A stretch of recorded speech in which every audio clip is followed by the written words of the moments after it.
नमस्कार दोस्तों, स्वागत है आपका मेरे YouTube चैनल में। क्वेश्चन नंबर 13 देखते हैं। एक्सरसाइज 8B का the denominator of a rational number is greater than it's numerator bye 7। देखिए, एक रैशनल नंबर में फ्रैक्शन में गिवन है। इसमें देखिए डिनोमिनेटर क्या होता है। डिनोमिनेटर होता है जो फ्रैक्शन के नीचे वाला होता है नंबर। न्यूमरेटर क्या होता है जो फ्रैक्शन के ऊपर वाला होता है, plus 7।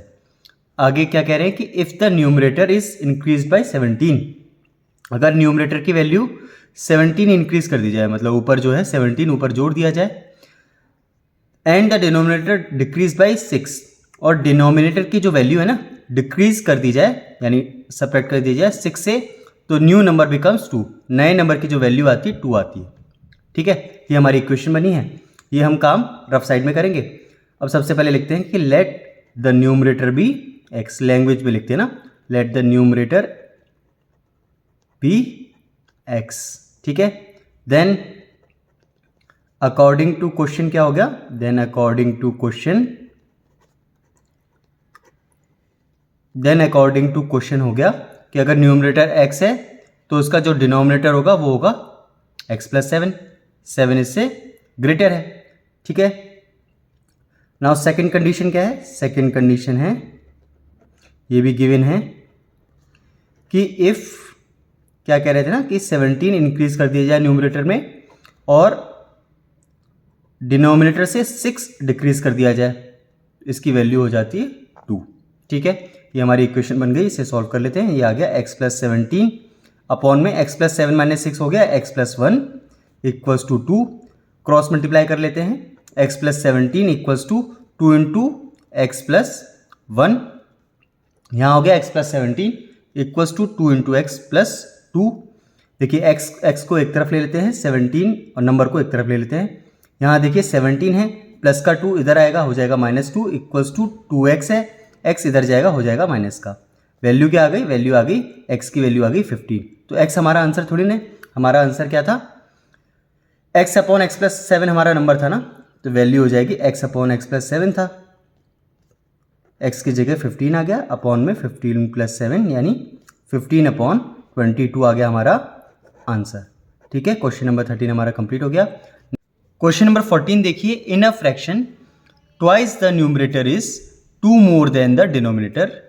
If 3 is added to the numerator and to the denominator the new fraction is 2/3। Find the original fraction. देखिए ये अच्छा क्वेश्चन है, पिछले जो क्वेश्चन थे ना उससे भी अच्छा है। क्या बोल रहा है कि देखिए इन अ फ्रैक्शन में क्या होता है, फ्रैक्शन में ऊपर वाले को न्यूमरेटर बोलते हैं और नीचे जो होता है फ्रैक्शन के नीचे अपॉन के नीचे उसे डिनोमिनेटर बोलते हैं। क्या बोल रहा है, ट्वाइस द न्यूमरेटर, जो अगर न्यूमरेटर का ट्वाइस कर दिया जाए, is 2 more than the denominator. इसकी जो वैल्यू है ना वो वैल्यू क्या है, डिनोमिनेटर से 2 ज़्यादा है। ठीक है, ये एक इक्वेशन बनी है। In a fraction twice the numerator is, जो न्यूमरेटर का ट्वाइस था वो क्या था, उसकी जो वैल्यू है is 2 more than the denominator, denominator से 2 ज़्यादा थी। अब यहाँ पर अगर हम मान लें let the denominator be x। ठीक है, एक ही वेरिएबल में 1 वेरिएबल का हम लोग पढ़ रहे हैं ना, let the denominator be x। ठीक है, तो क्या होगा 2n, 2 टाइम्स न्यूमरेटर क्या होगा x प्लस 2। न्यूमरेटर की वैल्यू क्या आ जाएगी x प्लस 2 अपॉन 2। ठीक है, बहुत ही इंपॉर्टेंट है ये क्वेश्चन, यहाँ पर इजीली नहीं बनेगा। फर्स्ट टाइम अगर कोई देख रहा है ना नहीं कर पाएगा। ठीक है, अब क्या कह रहे हैं वो, अब कह रहे हैं अकॉर्डिंग टू क्वेश्चन यहाँ पर लिख देंगे कि 3 is added to the numerator and to the denominator. 3 add किया गया है न्यूमरेटर में भी। न्यूमरेटर क्या था x प्लस 2 अपॉन 2 है ना, इसमें 3 ऐड किया गया है। फिर and to the denominator, denominator क्या है x है, x प्लस 3, ऊपर नीचे दोनों तरफ 3 ऐड किया गया है, तो न्यू फ्रैक्शन की वैल्यू 2/3 आ जाती है। अब देखिए एलसीएम लेते हैं ऊपर, x प्लस 2 इंटू 3 हो गया 6, 2 आ गया नीचे, 2 into x plus 3 equals to 2/3।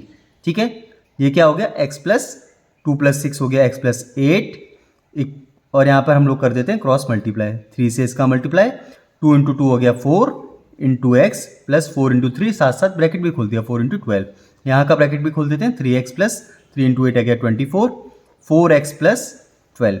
ठीक है, 24 माइनस का 12 को इस तरफ ले लेते हैं, equals to 4x minus 3x। x की वैल्यू निकल कर आ गई 12। x क्या था? x था डिनोमिनेटर। न्यूमरेटर क्या होगा? न्यूमरेटर था हमारा x प्लस 2 अपॉन 2 था। यहाँ पे इसकी वैल्यू लिख देते हैं 12 प्लस 2 अपॉन 2, यानी 12 प्लस 2 हो गया 14 अपॉन 2 इक्वल्स टू 7। ठीक है, ओरिजिनल फ्रैक्शन क्या था? फ्रैक्शन था हमारा n अपॉन d। देखिए n की वैल्यू तो आ गई 7 और d क्या था? हमने माना था x, जिसकी वैल्यू निकल कर आ गई 12। ये आ गया इसका आंसर। देखिए बहुत ही इंपॉर्टेंट क्वेश्चन है, बहुत फर्स्ट टाइम नहीं कर पाओगे आप। ये जो गिवन है ना कि 2 times the numerator is greater than 2 by denominator, ऐसा जो ये है ना, ये आपको समझने में थोड़ा टाइम लगेगा, लेकिन जब आप 1-2 बार कर लोगे ना, आप इसकी फिर लैंग्वेज को समझ पाओगे। ठीक है, नेक्स्ट क्वेश्चन देखते हैं। क्वेश्चन नंबर 15 देखिए, the length of a rectangle exceeds its bread by 7 centimetre. जो एक रेक्टेंगल क्या होता है, इसमें लेंथ और ब्रेड्थ होती है, जिसमें आमने सामने की जो साइड्स हैं ना इक्वल होती हैं। यहाँ पर बोल रहे हैं कि जो लेंथ है इसकी, वो इसकी ब्रेड्थ से 7 ज़्यादा है। अगर ब्रेड्थ इसकी x सेंटीमीटर मान लें तो उसकी लेंथ हो जाएगी x प्लस 7 सेंटीमीटर। ठीक है, सो यहाँ पर हम लिख देंगे लेट द ब्रेड्थ ऑफ, ऐसे मान लेते हैं, let the breadth equals to x centimeter, then length क्या हो जाएगी? Then length equals to x plus 7 centimeter. Area क्या होता है रेक्टेंगल का? एरिया होता है लेंथ इंटू ब्रेड्थ, यानी x into x plus 7 centimeter. ये गिवन है ना, इस लेंथ और ब्रेड्थ के अकॉर्डिंग एरिया ये निकल के आ जाएगा। ठीक है, अब if length is decrease by 4 centimetre, length क्या थी हमारी? x प्लस 7 थी, डिक्रीज कर दें यानी 4 सपरेट कर दें। ठीक है, और ब्रेड्थ को क्या कर दें? Breadth is increase by 3 centimeter, breadth x था, x प्लस 3 कर दिया जाए। ठीक है, the area of the new rectangle is same as the area of the original rectangle. ठीक है, जो नया, अब इसका नया एरिया क्या निकल कर आया? न्यू एरिया निकल कर के आया, न्यू एरिया निकल कर आ गया। ये देखिए वैल्यू लेंथ की क्या आ गया? x प्लस 7 माइनस 4 आ गया x प्लस 3।